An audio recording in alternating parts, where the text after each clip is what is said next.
right, that'll help.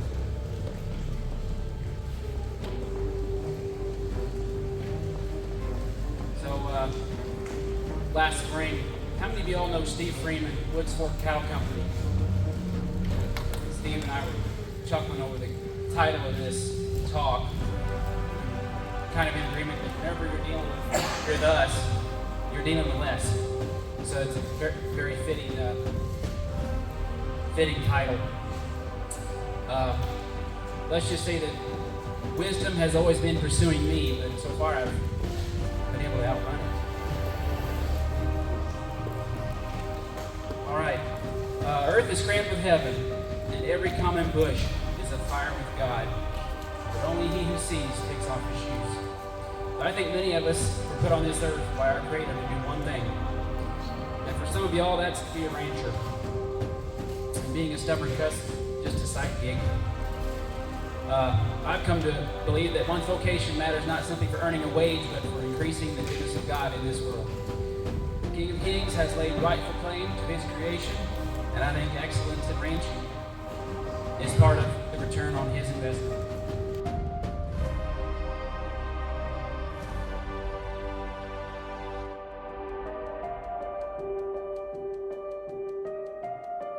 Ranching is hard. It's much harder if you're stupid. And for me, ranching is harder. So most of the, actually all of these photos and slides were taken off the ranch with our cows, except this one. This is not on our ranch and it's not our cows. Having appropriate goals is important. So there's definitely going to be some blunders when we're ranching. It's true that built into the process is a good bit of figuring out what doesn't work, and of which some of us are experts at that. But ranching and life in general is much more fun if we can minimize the needless blunders. So our ranch is, I'm one of the owners of Frescoln Ranch, along with my dad, Scott, and my siblings. We run an all-grass cow-calf and stocker operation in south central Missouri, just west of Mountain View on Highway 60. How many of you have seen that silo running through on Highway 60? We see that all the time. Our forage base for the cow-calf operation is mostly Kentucky 31 fescue, mixed pasture with some strategic summer annuals, like that was talking about, ragweed. How many of y'all have that strategic summer annual? We currently run about 240 mama cows on an 800-acre portion of the ranch. We calve in April and May. How many of y'all are spring calvers? And when I say spring, I mean spring, April and May. Okay? We are too. After weaning, we carry those weaned calves as stockers on a forage mix of Bermuda grass, fescue, Caucasian bluestem, and some native warm season grasses until about late August or early September. I like to think of our ranch as a solar farm. We're in the energy business. So instead of installing solar panels, they grow for free on our ranches. Millions and millions of extremely varied and complex solar panels. These solar panels, they collect energy from the sun. The South Pole cow is what we use as our preferred method for harvesting the energy, as well as energy storage. We want these harvesters to be efficient and low maintenance. And the neat thing about these harvesters is that they take a portion of what they are collecting and they reproduce themselves, and they taste good. They're a combination of harvester, storage facility, and a grocery store meat counter all in one. So a truly natural, regenerative resource that, if stewarded well, can be a benefit to the local community as long as the sun shines and the rains rain. All right, so to give us a framework for talking about grazing more with less, how many of y'all have seen the movie Moneyball or read the book Moneyball? All right, so we're going to be tracking with some of you folks. It's a true story about Billy Beane. He's a Major League Baseball manager and a Yale economist named Peter Brand. And they're dealing with a slashed budget from the Oakland A's baseball team. They built a team based on a metric that the market was overlooking, rather than competing to buy players based on conventional, traditional metrics like home runs and RBIs. They had a severely limited budget. They're trying to figure out, how do we put a team on the field that's going to work? Because the owner didn't have much money. So with a hodgepodge of players and a total payroll of a meager $32 million that year, the small market Oakland A's won 4 more games than the Yankees, who spent $92 million. More wins for less money. So this slide shows the Oakland A's win percentage in relation to money spent over 15 years, over 15 seasons. Billy Beane, by necessity, capitalized on identifying what the market had overvalued and undervalued, mostly because he was backed in the corner due to the reluctance of his boss to spend the money to compete with the bigger market teams for star players. Now, anyone here have a boss that doesn't want to spend money for star players? Anybody have a boss like that? Anyone here married? Yeah, so you know what we're talking about.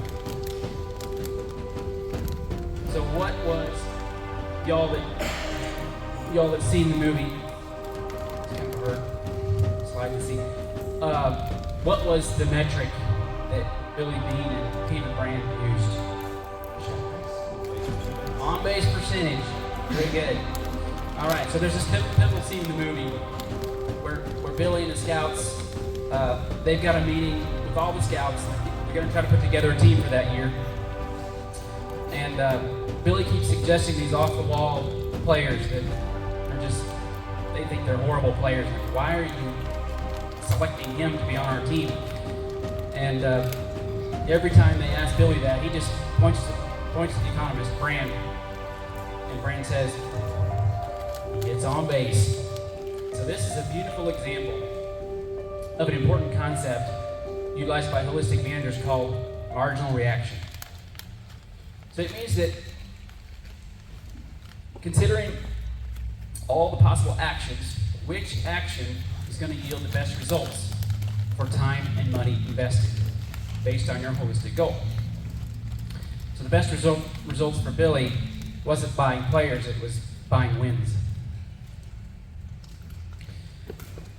All right, so I don't know if you all can see that.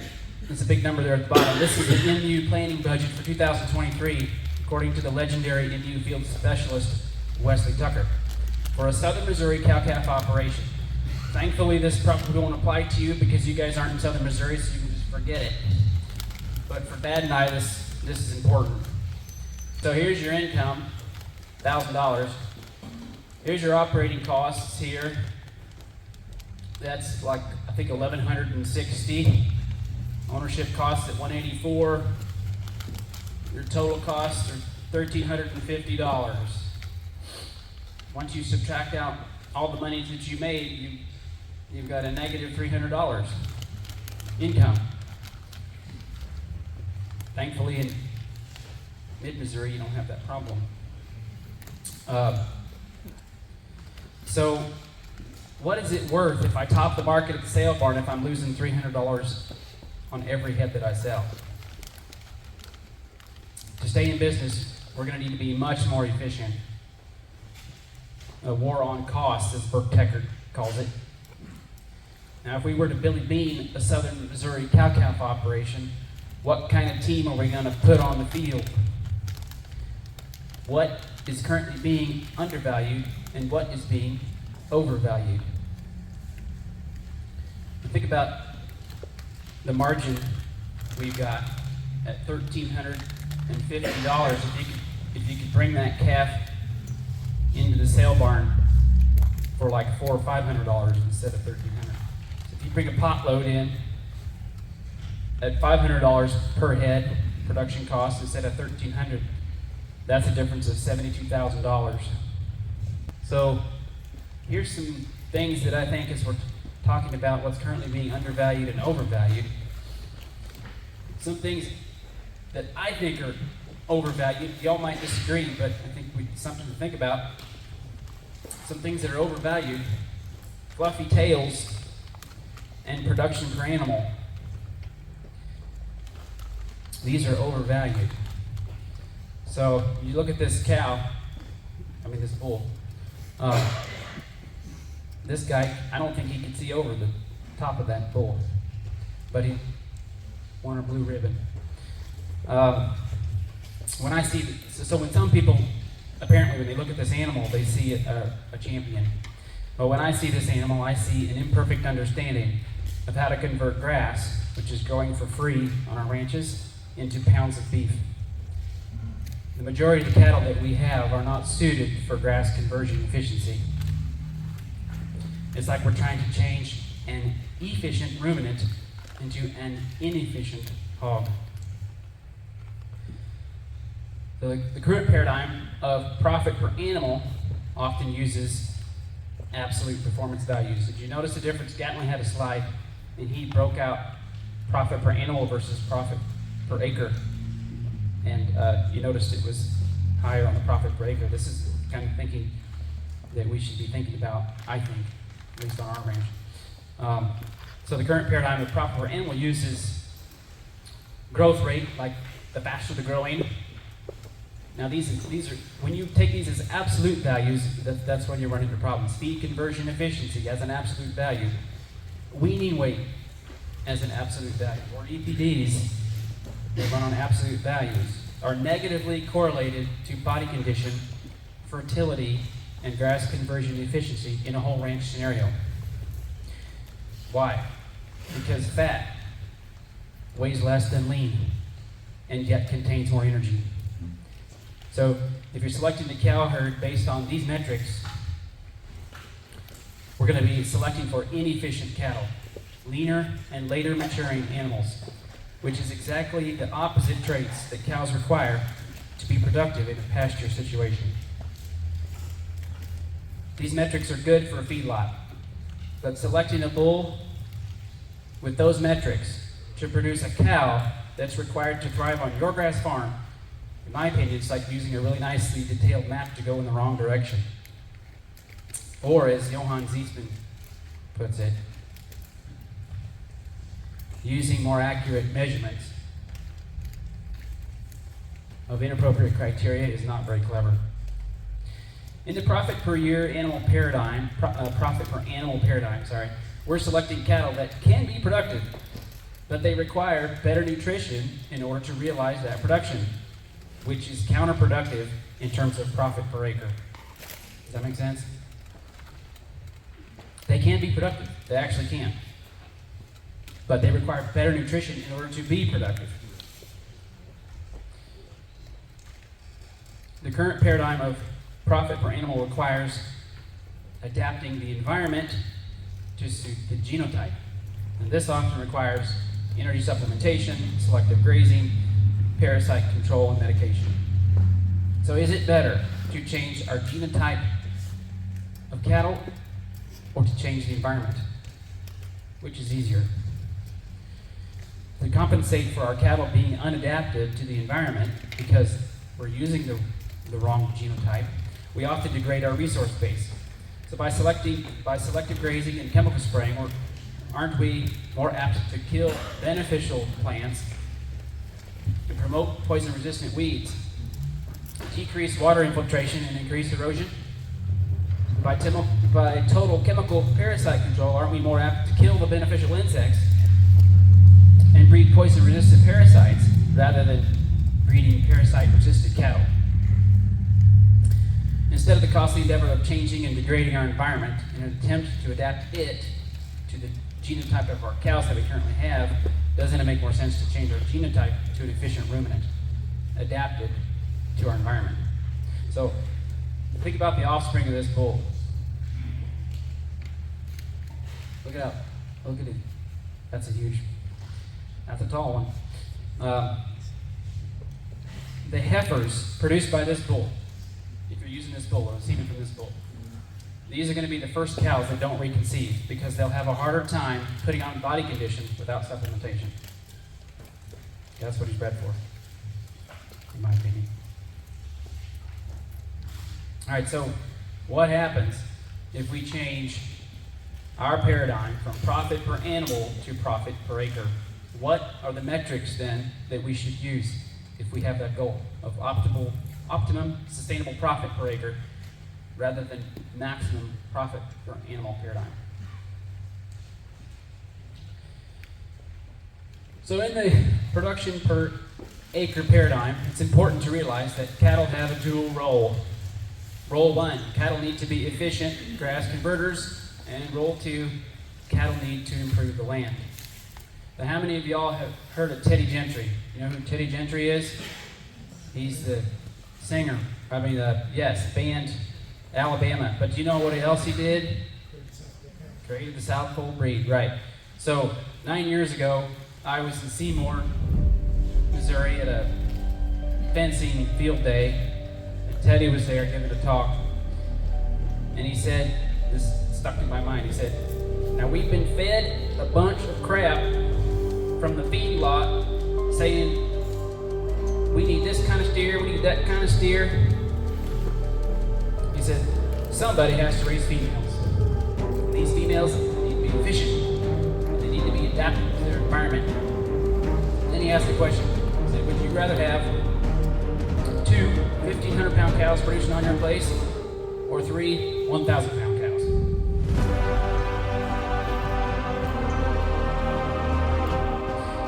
And I thought it was a pretty good question. And my question is, which of these 2 cows, the 1,500-pound cow or the 1,000-pound cow, which one's going to get on base more often?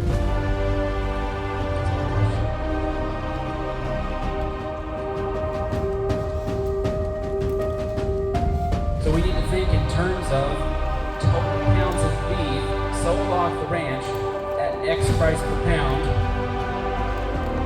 in relation to Y cost per pound.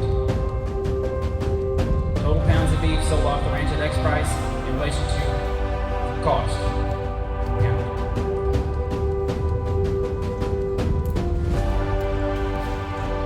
So this is stocking rate by cow size for a given area of land. So we've got a carrying capacity of 100 animal units for 1 month. Notice how many cows of this size you can run on that given area of land. You can run 67 head. You can run 100 head of 1,000-pounders. So keep in mind that with each 100 pounds of additional mature cow weight, it's going to require an equivalent of 600 pounds of additional high-quality grass hay per year to maintain the body weight and condition. So to maintain that body weight and condition is 600 pounds per additional 100 pounds of mature weight. All right, now let's say that on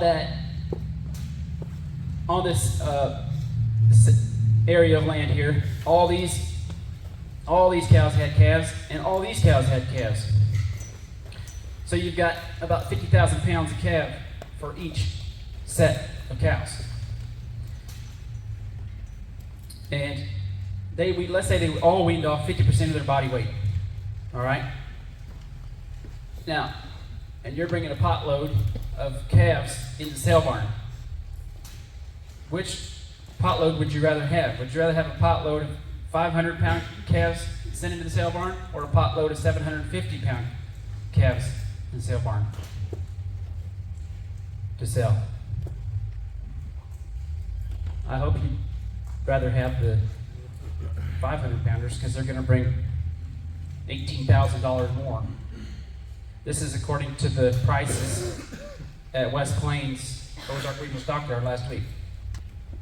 We're going to think about these next slides in terms of on-base percentage now that we have this information.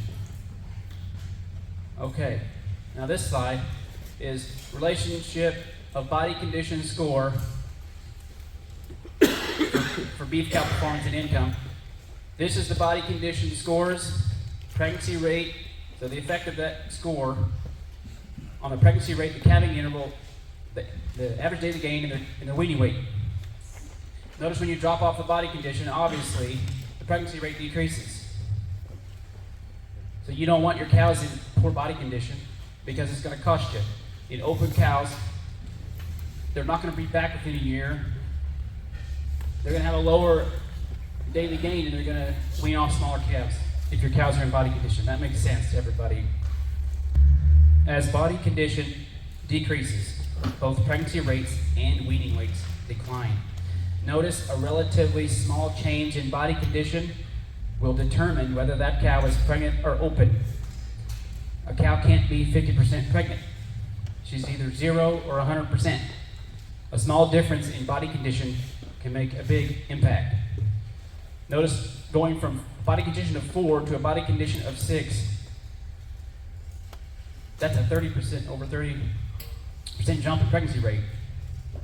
That's a lot for a small body condition change. All right, so let's keep that in mind for on-base percentage of these cows.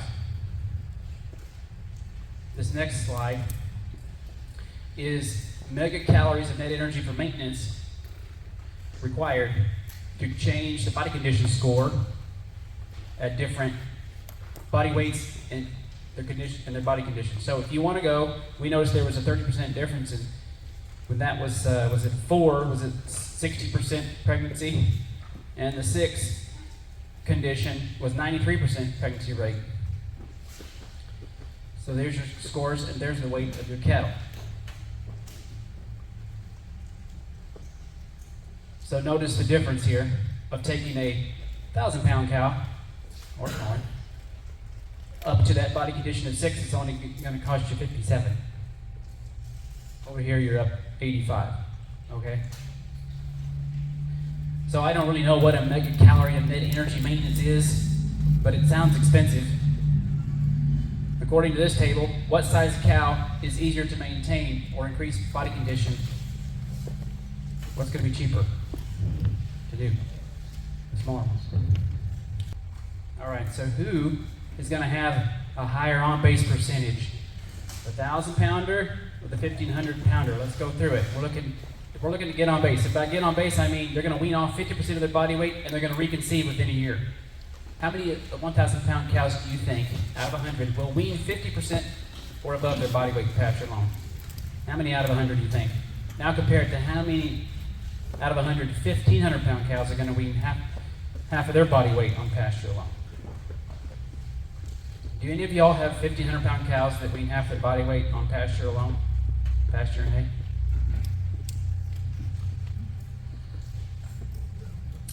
Are they for sale? Who's going to have a higher on-base percentage? How many of these 1,000-pound cows, after they wean off half of their body weight, are going to reconceive in a year or less?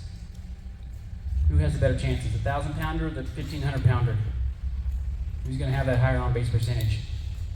All right, so if we're thinking through the genotype of cattle that we need to accomplish our goal of optimum profit per acre, why are we choosing a smaller frame cow? She gets on base. Our ranchers don't have a choice in that the cattle do require good body condition. That's not a choice that we have. They need good body condition in order to be productive. Our choice is that we can choose to breed for the body condition, or we can feed it. You can feed them, or you can breed for it. So why do smaller frame cattle have an advantage in the pasture? Why do you think that is? Why do they have that higher on-base percentage? I think it's because they can eat more relative to their size. Where do you think the extra food in proportion to their size goes? It goes into body condition. Ask Mr. Markway, Mr. Cope. Why do you think they're going to have they'll be on the panel here? They raise sheep. Why do you think that sheep can have twins and triplets with a 5-month gestation on the same exact pasture as the cows?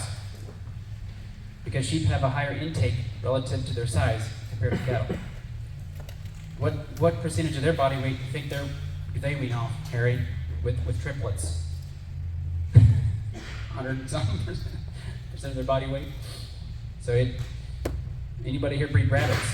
They probably have even a higher percent of their body weight. Larger frame cattle have to overcome a higher maintenance requirement. There are probably some 1,500-pound cows that can wean a 750-pound calf on pasture alone and rebreed every year. I don't know, they probably are. But the chances of having a whole herd of them is extremely unlikely. And the further south that you bring that cow, the harder it is for her to do that. So here's a few examples from our ranch. There's two pair that we're going to compare the pairs. These two calves were born within a couple weeks of each other on our place. And these pictures were taken within a couple weeks of each other. So these are contemporaries. And they've been eating the same stuff. They've been running right next to each other in the same field. We rotate the whole cow mob together. That's a big difference. So she weaned off a bigger calf. Notice that, 609 pounds. So in absolute terms, in absolute weaning weight, she won. But at what cost? What did it cost me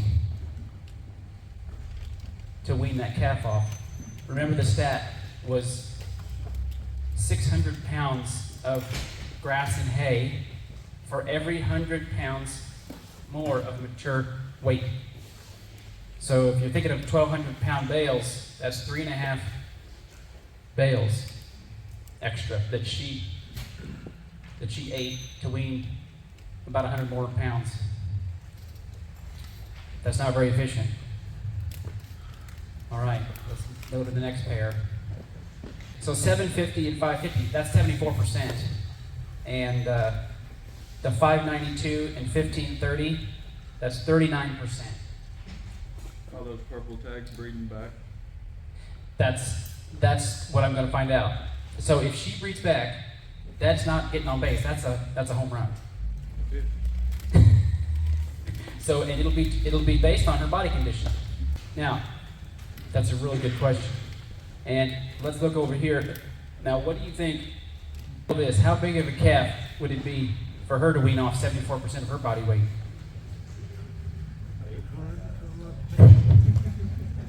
1,132 pound calf would be 74% of her body weight. And what would I have to feed her to get her to wean that size of a calf? I don't know, but maybe some of these vendors are selling it. So at Frescoln Ranch, we require our cows to have a calf every year from the age of 2 on pasture alone. That's just the way we've set it up so far. So how is it that these larger cows have managed to bring in a calf? She brought in a nice heifer calf every year and compete with these smaller cows. They compete, in my opinion, by weaning a smaller percentage of their body weight to compensate for the extra maintenance required to stay in good body condition in order to reconceive. The larger cows that raised bigger calves, they didn't reconceive, they came up open and they got sold. It's just easier for the smaller frame cow to get on base consistently without supplementation. So I'm not advocating for selecting for lighter cattle per se. Actually, we need heavier cows in relation to their height, but they're going to be smaller frame. So in general, the shorter and wider the cattle will have an unfair advantage for maintaining body condition, rebreeding, and weaning off a higher percentage of their body weight in grass-only context. So all of us are going to have efficient cattle on our ranches. So you take the top 10% of your cows. If you're supplementing them all, how do you know which ones are the efficient ones and which ones aren't? There's likely some really good cows in there. The question is, are the bulls that you're using complementing those cows? How many of y'all a bunch of you raise your own heifers, how many of y'all raise your own bulls? Raise your hand if you raise your own bulls. So if you're raising, when you raise those heifers, then are you putting somebody else's bulls on your heifers? Are the bulls you're buying efficient grass converters? This cow, she's kind of I think a blue ribbon champion for our farm. She'll be 9 years old this spring. She's had 7 calves. She's going to have her 8th this spring. She weighs 1,168 pounds. She weaned a 673 pound calf, so she weaned off 60% of her body weight. This I think is a moneymaker for our farm. She's in good body condition there. This was taken in the middle of July. So the question is, what bull is going to complement this cow? Brutus or Mr. Fluffy Tail?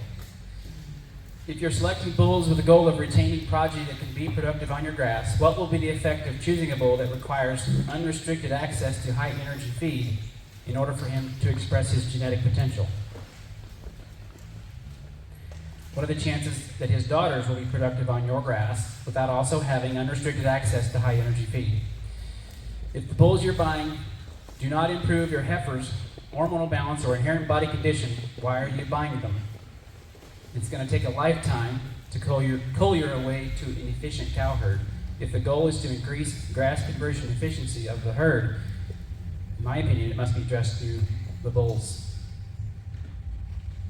So how do we identify efficient grass converters?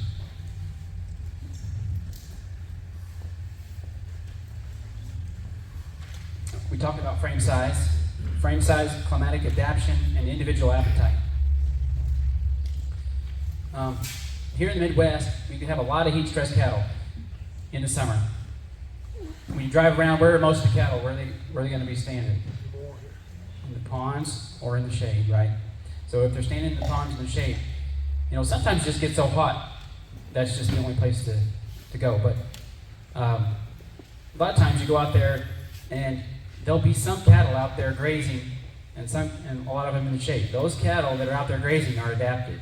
They're more adapted than the others. This can be selected for by observation and will be reflected in body condition because they're eating instead of panting.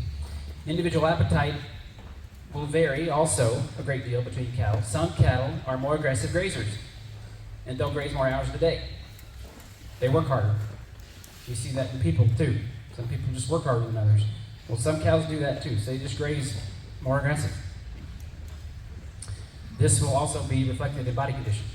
So if you're selecting from a group of contemporary bulls that have had the same treatment, the one with more round body shape or fullest package, regardless of the height, will be typically more efficient.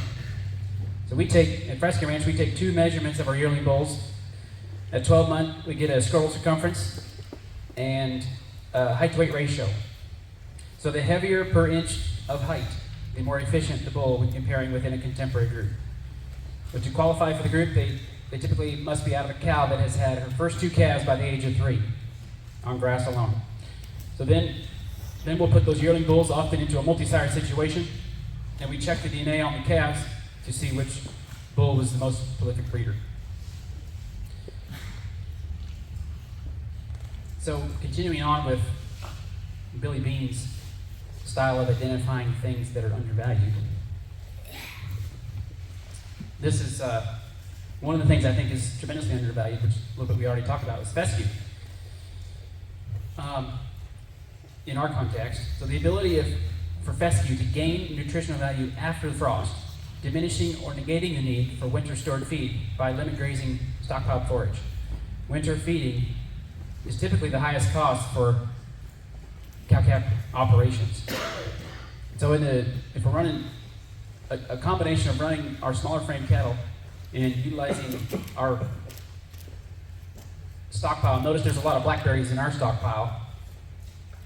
The cows can eat around that. I don't know if you can see this cow pie right here, but that's a nice looking cow pat for a dry cow. In the wintertime, they don't need a whole lot, as we saw.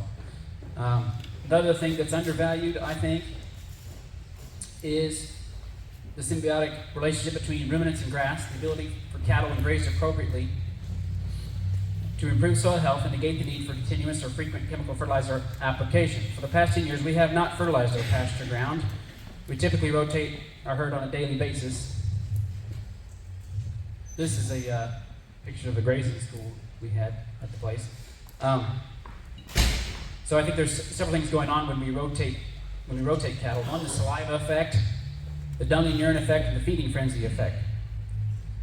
So cows' saliva stimulate growth 79% quicker than if it was mowed by a machine. So rotating cows, getting that saliva all over your ranch. But just the distribution of dung and urine. How long does it take in a set stock situation to get a cow pie on every square yard of your ranch? Anybody know? 27 years, supposedly. How many of y'all have seen cows standing in the shade on like a 40-degree day, 50-degree day? There's not even any leaves on the trees. It's just a habit. They just go there. So if you're in a set stock or continuous grazing situation, the nutrient transfer from your field into the pond and into the shade. The feeding frenzy effect, how many of you all, what do you think is going to happen if you bring 2 or 3 pizzas to a whole team of teenagers? They go after it like crazy, right? It's gone. What if you bring 20 or 30 pizzas to a group of teenage boys? They're looking through the boxes, they're finding the one with bacon, they're finding the ones without mushrooms. The same thing happens if you create a feeding frenzy effect with cattle. The individual selectivity decreases and the competitive attitude increases. So they're going to eat things that they normally wouldn't eat. Cattle will. And like Gavin was talking about the weeds. Another undervalued thing was the ranching nature. We're trying to have the most mouths to feed during the growing season, obviously. Then we wean off everything and sell the stockers. So we just have dry cows in the winter and supplement those calves, which is efficient. It's quality time and fun. So I think ranching is really, really fun. What other job would I get to use? Hatchets and axes and hand tools and chainsaws, power tools, ropes, spreadsheets, 4-wheel drive, 4-wheel load. I can see wildlife, make YouTube videos, use ATVs, binoculars, drones, set fires, use reindeer, mud boots, sort calves with the kids, drive the golf cart around